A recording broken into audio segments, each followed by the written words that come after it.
if your iPhone gets stuck in recovery mode with the iTunes logo and won't restart. Don't worry, it's usually fixable. In this video, we'll show you how to get your iPhone out of recovery mode and back to working order. Let's dive in. Way 1. How to exit iPhone recovery mode with one click. If your iPhone is stuck in recovery mode, use a reliable tool to fix it safely. We recommend iOS System Recovery, which restores your iPhone without risking data loss or privacy. Download it for free on your computer. Step 1. Launch iOS System Recovery. Open the software, connect your iPhone via USB, click More Tools. Select iPhone System Recovery and hit Start to begin the repair. Step 2. Download firmware. The program will automatically detect if your iPhone is stuck in recovery mode and start the repair process. Select your iPhone model and click Download to get the firmware you need to fix the problem. This only takes a few minutes.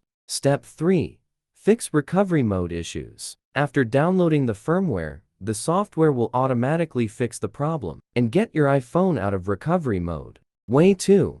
How to remove iPhone from recovery mode without computer. iPhone 8X, 11 Plus.